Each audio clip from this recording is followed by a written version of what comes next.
Hello, everyone, and welcome to this edition of the Coaches Show. Of course, the coach here is Heath Butler, the men's basketball coach here at Piqua High School, and I'm your host, LLoyd Shoemaker. We want to thank you for joining us again.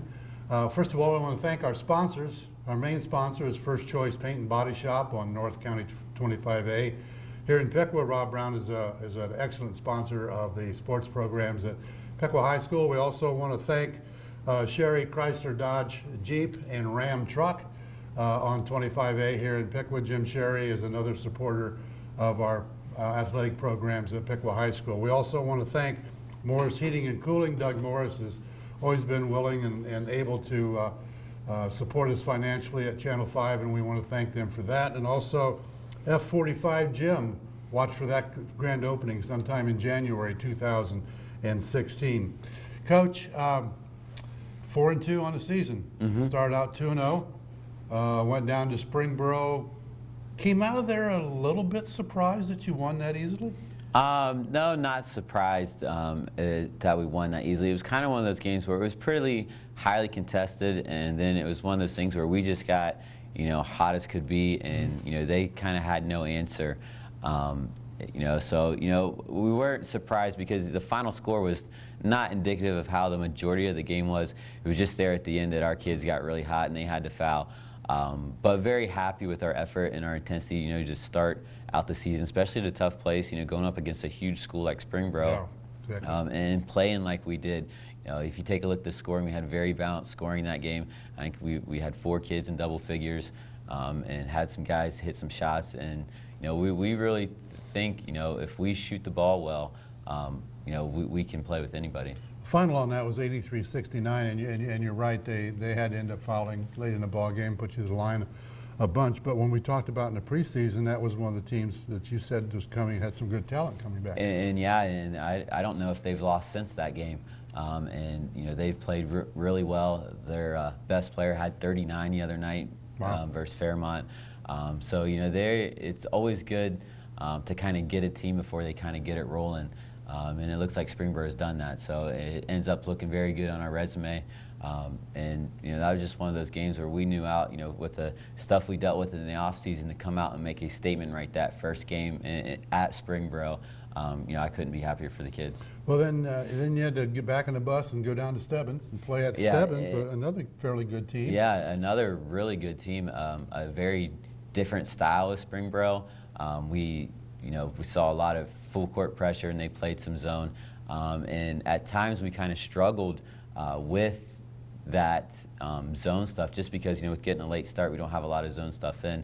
After playing such a emotional game versus Springboro, we were kind of off a little bit with our shot, and the game was very close.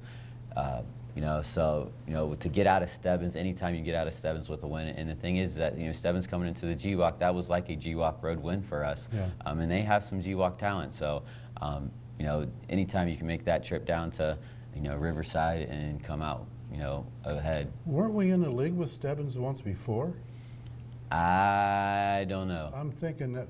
Wow, but do they still have that small gym? Yeah, gym it's small at the balcony, and kind of a different background to stuff. It's and almost a like feel. the pit down there. Exactly, you're exactly right. And kind of a nostalgic kind of gym. Yeah. And just a tight quarters, and their fans are very enthusiastic, and especially on a Saturday night, and they had just knocked off Bell Fountain for the first time in a couple years, so they were ready and they were playing with a lot of confidence. So we were very fortunate to win that ball game. The score of that one was 60-53. Now you're 2-0 on the season, starting out like you did last year, except you went all the way to 6-0 last year. And then Walpock came to town with their football team. Right. And dressed up in basketball uniforms, big bunch of kids. Right. Big bunch of kids. And what I kind of took away from that ball game was, well, first of all, we didn't shoot very well. And secondly, our defense was real porous. Right. And that was our 3rd game in 4 days. And playing versus Springboro, very physical game, and playing versus Stebbins, a very open floor kind of transition game. We were kind of lacking physically. I think we were prepared mentally, but we just didn't have it, with our shots, and we kind of pressed a little bit. and give Walpock a lot of credit. That was their first game of the season, and we've knocked them off 2 years in a row, and they have a new coach who is very good. And it was kind of we talk about the perfect storm. Coming to Piqua on a Tuesday night and to play like they did. And the thing is that Walpock's a very good basketball team. I know they've kind of been struggling a little bit in the past, but they played Sydney very tough last Tuesday night, and I think that's their only loss. So Walpock's a very good basketball team. Well, weren't you surprised? I know I was. The big guy that they had for Walpock stepping out in the corner. Yeah. I don't know how many threes he hit out there. Exactly, It took us a while and he's to figure also that their out. quarterback on the football team. Oh, is he? So, Oh, okay. he's a very athletic kind of kid and a very tough matchup. I think we were matching Nate up with him, and he kind of was trying to drag Nate out. And kind of using what they do well to their advantage. And they're kind of like us. If they shoot it well, they could beat a lot of teams. And they did that Tuesday night and beat us. They certainly split our defense, and they were able to move the ball to the outside. Guys going down through the center, and were open. They got a lot of layups on us. They did. And one of those things, when you don't have it physically, you're just a half step slow. You can tell that by the defensive end. It just seemed like the entire night they were just a half step in front of us. Whatever we would do, they would counter with it, and we just weren't very good reacting to what they were doing. And a lot of it goes back to how well they shot the basketball. When teams shoot it well, you have to come out and challenge those three-point shots, and they're going to leave the lane wide open. A lot like what happened last night. We get off, versus Sydney and hit 7 threes in the first half. They got to come out, and we finished the game in the paint. So. Yes, you did, exactly. And the other thing too that I noticed about that game, and it probably had a lot to do with the fact it was the third game in, what'd you say, 4 days? 4 days. We had some air balls by people who don't normally shoot air balls. Exactly, and that goes back. You just don't kind of have your legs, and especially you can condition all you want in the preseason, but until you get to real game time, it's a totally different story. And to open up the season, playing 3 games in 4 nights, that's tough on the kids. But I think one, it got us in condition to win last night, especially, and 2, it's very good. You always want to start. You don't ever want to lose, but to be able to lose a game like that and to respond in the next couple following games, I think that helped our kids' mental toughness. Well, the following game was another bus ride down to Trotwood, and we didn't come out on that one very well. 56-81 for Trotwood. Another strong Trotwood team. Yeah, in another case where you got to be prepared to play when you step on the floor, no matter who it is in the G-Walk. And Trotwood jumped out to 26-5 in the first quarter. And when you put yourself in that big a hole, it's very tough to dig out of. But I'm very proud of our kids with their resiliency. We end up winning the second half, 38-33. Right. And to put up 38 points on Trotwood's defense, that's something to be said. The thing is that you got to make sure, if you're going to knock off Trotwood, you got to put 4 quarters together. You can't dig yourself a hole. Once again, it's another things where there might have been a little bit of a hangover from the Walpock game, and to see our kids respond. You take the last 2 quarters, Trotwood, the West Carrollton game, and then last night. That's probably 10 of our better quarters, of the year, and I think. It goes back to, being mentally tough and being emotionally stable and understanding that, you're not going to ever play a perfect basketball game. But the thing is, in high school basketball, you can't let one mistake become 2. And I think we're starting to learn that lesson. We're going to make mistakes, but you can't, as simple as if you turn the ball over, you can't stop. You got to sprint back. And when we're learning those little lessons that are making us successful. Well, it's those little pieces of the puzzle that make the whole picture. Exactly. And we'll get into it in a little bit, but you saw that last night, exactly what you're talking about on the Sydney side of that ball game. But the thing, and watching Trotwood over the years, Trotwood traditionally is a team that if you can get them down early and down big, you got a good chance of coming out on the winning side. Right. But if they get up on you, their whole attitude changes. Their style of game changes. They can do anything and everything they want out there, and they're going to score. Right, and they did that, in the first 2 quarters. And Trotwood does a very good job of making you play a totally different basketball game. You really can't run a lot of set plays versus Trotwood because they're very good at taking away a lot of stuff. Yeah. It's kind of schoolyard basketball, and you just kind of got to use your instincts. And I don't think we used our instincts very well, those first 2 quarters, as opposed to the second half where we kind of just relaxed a little bit and played. And but Trotwood may have been down a little bit, but people are talking about them making another run in a state championship, if not this year, but definitely next year. They start 2 freshmen, and the Patton kid, the junior, is very talented. He had 32 on us, so they're good. The good news is that was early, that was on the road at Trotwood, and if we're going to compete with the GWAC crown, we're going to get a chance at them at our place. In our preseason show, we talked about this being your team now because of the number of years that you've been the coach, and you transitioned these younger fellas into the juniors and seniors that we're seeing on the floor. Last night I was talking to a gentleman about your season so far, and we were talking about the different games, and Trotwood came up. And the fact that the score was so lopsided in, I said, yeah, but in the second half, we beat them for 2 quarters. He said, yeah, but he said, it's been our feeling, our philosophy, our whatever you want to call it around here, that when we get down like that, we very seldom ever come back. But I said, this is a different coaching staff. And I said, they don't let the kids get down and stay there. And to be able to go down to Trotwood and get snookered like you did in that first quarter, be down like you were at halftime, come back at Trotwood and beat them by 5 points on their own floor says a lot for your program. And especially, that's very tough for people that don't know, that don't watch a lot of high school basketball, and especially, Trotwood basketball. It's not like Trotwood took any press off. Trotwood is a team, all the way from 7th grade to, varsity basketball, where they're going to press the entire game. And they got their second 5 are, just a small step below their first 5. So, you're going against 10 of some of the great athletes in the Dayton area, and sometimes that's tough for people because, oh yeah, no, it wasn't like Trotwood took it easy. And to go back to what you said about, kind of how we handle stuff, we think that, you got to be physically prepared and mentally prepared, and the third part is emotionally prepared. And I think our kids, first we had to get physical, get stronger, get better at our skill, and I think we did that the first couple of years. I think recently, the past 2 or 3 years, we've been very good mentally, and I think what could set this year's team apart and make them go from a good team to a great team is how they handle the emotion. It was a tough lesson to learn there at Walpock in the first 2 quarters versus Trotwood, but they handled the emotion of a game like last night versus Sydney.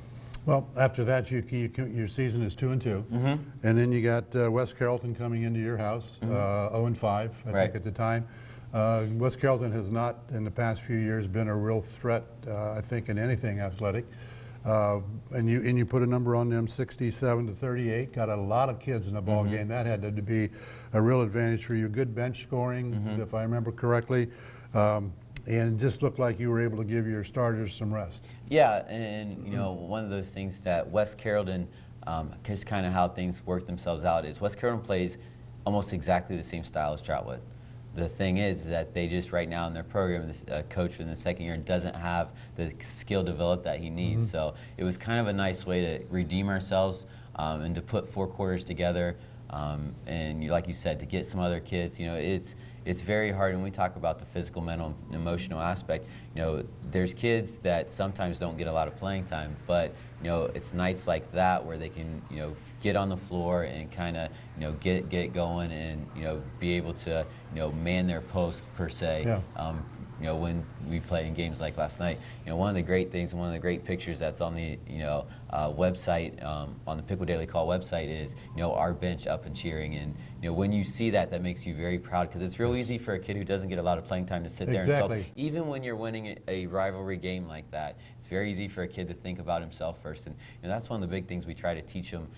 In life, to be successful, you've got to think about other people, and sometimes that's tough, especially for a teenage boy, playing, at home, in a rivalry game. You want to go out there and do everything you can to help your team win, but sometimes it's not your time yet, but you still have a role in the team. So, I think that, along with a lot of other stuff, is why, once again, we could go from a very good team to being a great team. It's interesting you say that about thinking about the other people, because I remember reading several years ago a book written by Lee Iacocca, the former chairman of Chrysler Corporation, and in that book he said, if you want to be successful in life or in business, you have to think of the other person first. And I've kind of used that philosophy in my business and what I do, and when you look at it from a coaching standpoint and a team sport, that's the way it has to be.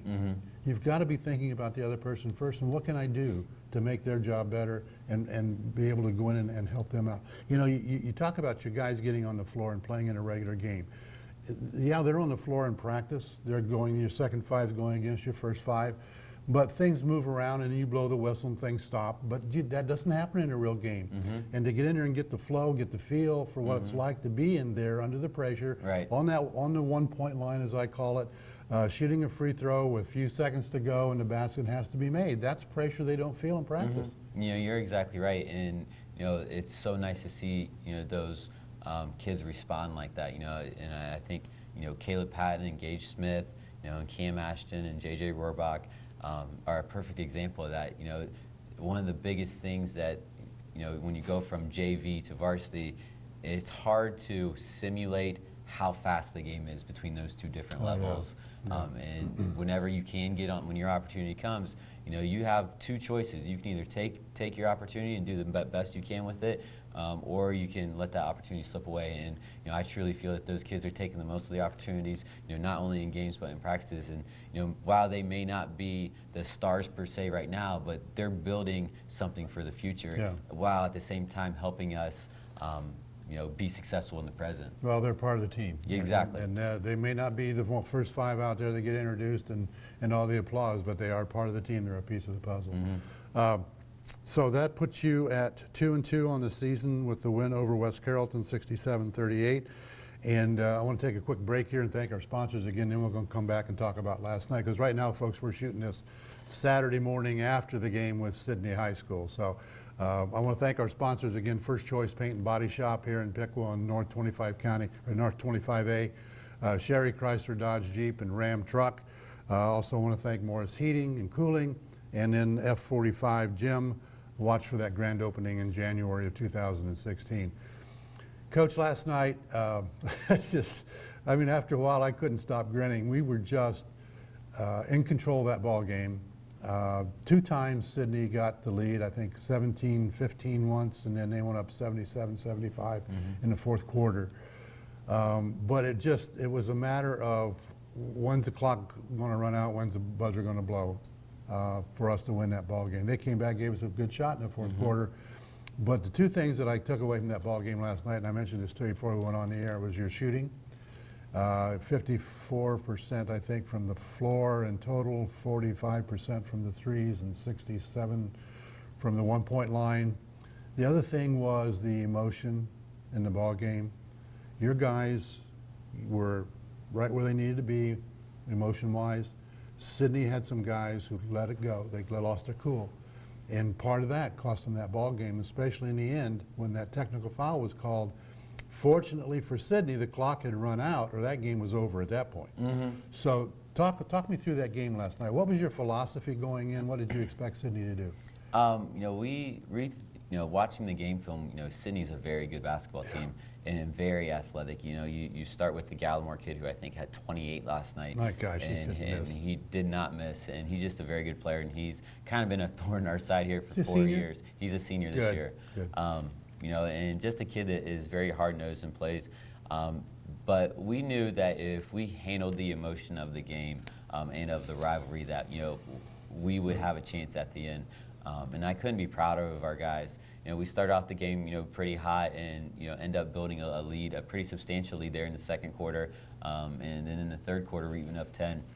And then Sydney kind of makes a run in the fourth quarter, and kind of it could have been a very frustrating run for us, because it seemed like every time down they were throwing it to the post, and, you know, he was guarded, but the Taborn kid was just so strong, and then they had the other kid come in, the Rogers kid.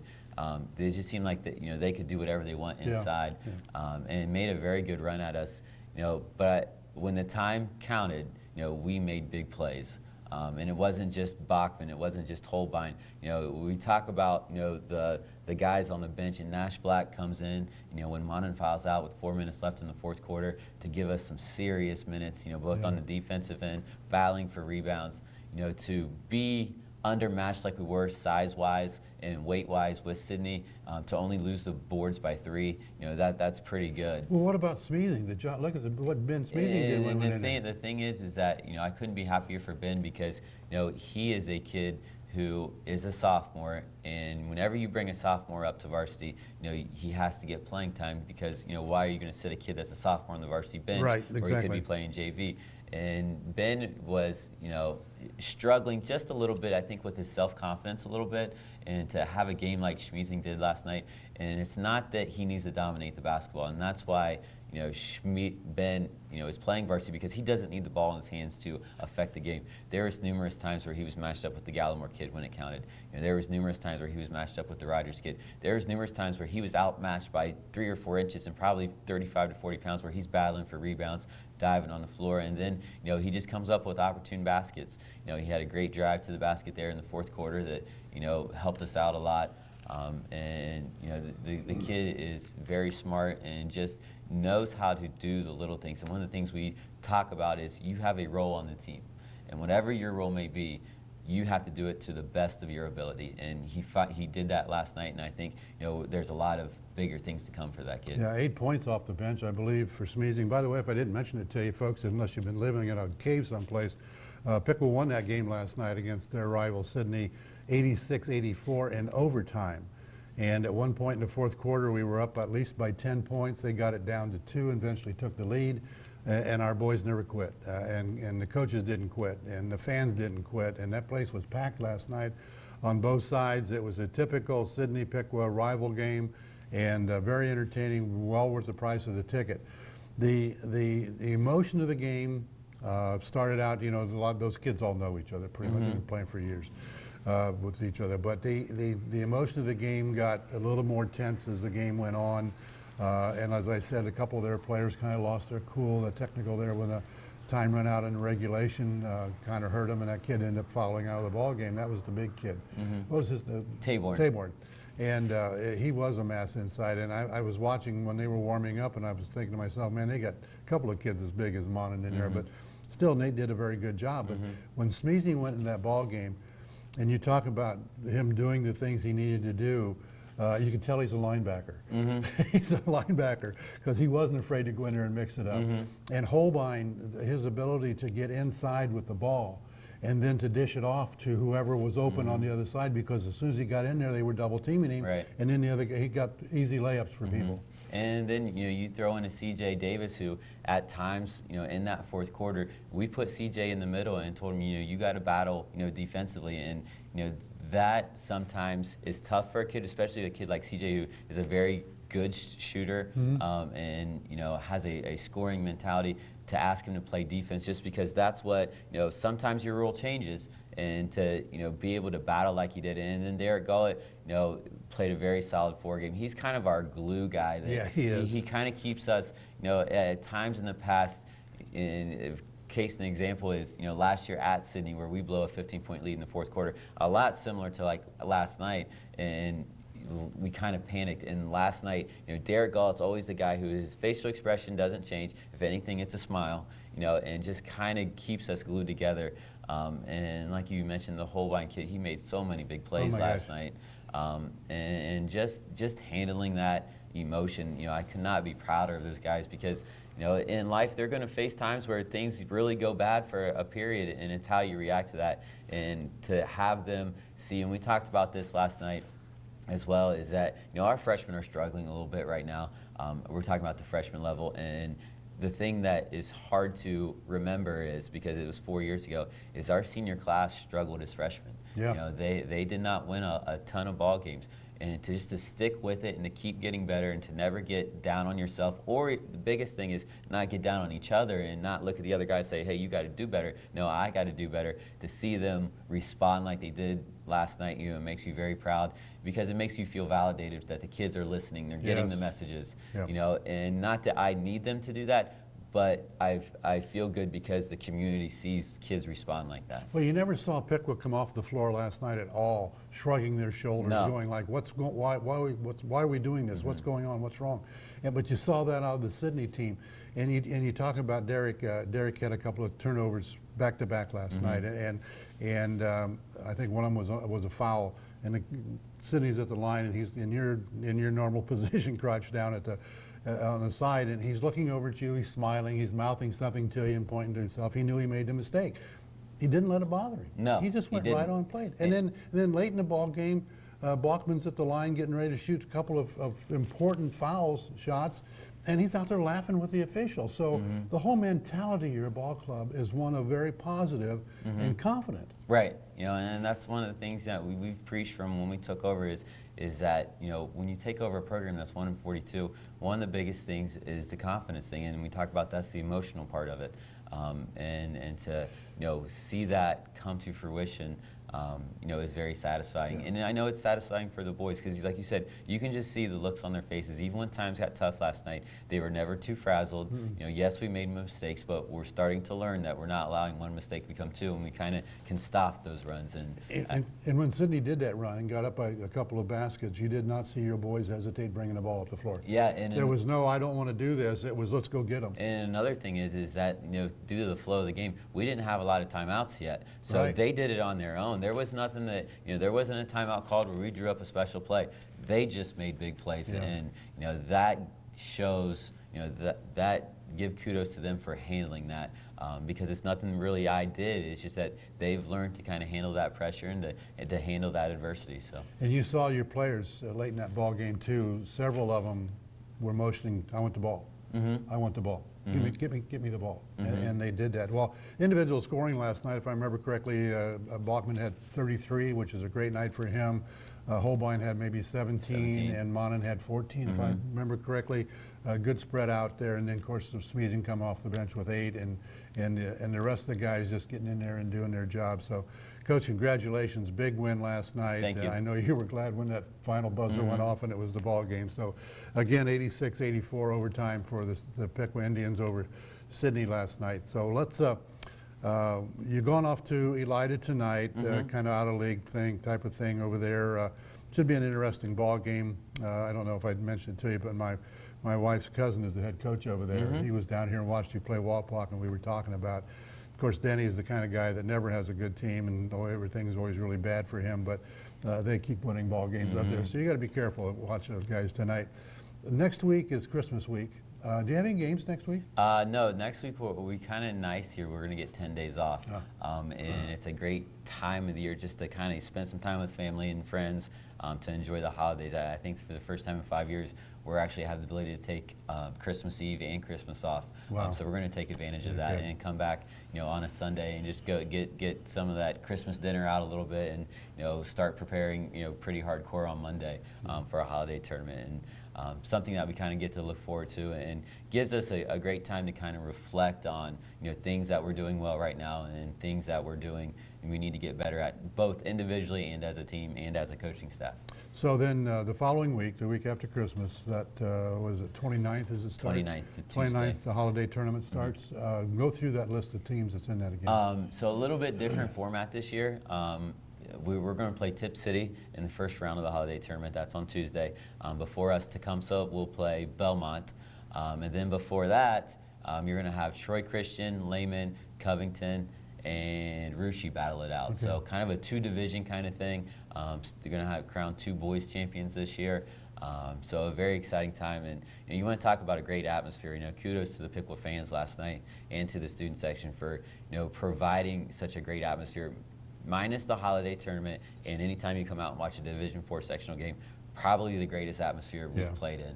And Sydney, you know, fans are always loud and cheer very hard, and our fans match that. And there was times last night where I honestly started looking up at the ceiling to see, you know, if the roof is literally going to blow off, because it was loud. It was loud, and some of our kids mentioned that it was the loudest game they played in.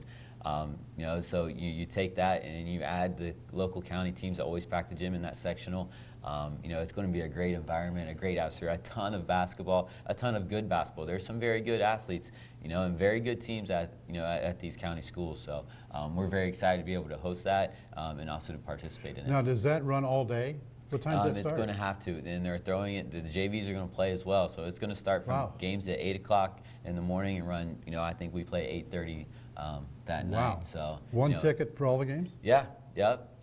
So, heck of a deal, folks. That's right. You know, it's better than Black Friday. You get one ticket and get to watch about, what, 13, 14 games anyway. So plan on coming out for that the week after Christmas, starting on the 29th here at Piqua High School. Again, I want to thank our sponsors. Coach, anything else you want to add before we No, start? I'm good. Again, I want to thank our sponsors. First Choice Paint and Body Shop is our main sponsor. Sherry Chrysler Dodge Jeep Ram Truck. Morris Heating and Cooling. Doug Morris, thank you very much. F45 Gym, watch for that grand opening in January. Coach, thanks for all you do. Thanks, sir. Merry Christmas, Happy Merry New Year. Christmas to you. And keep the kids winning those ball games, Yeah. will you? Hey, thanks for being with us, folks. We'll see you next time.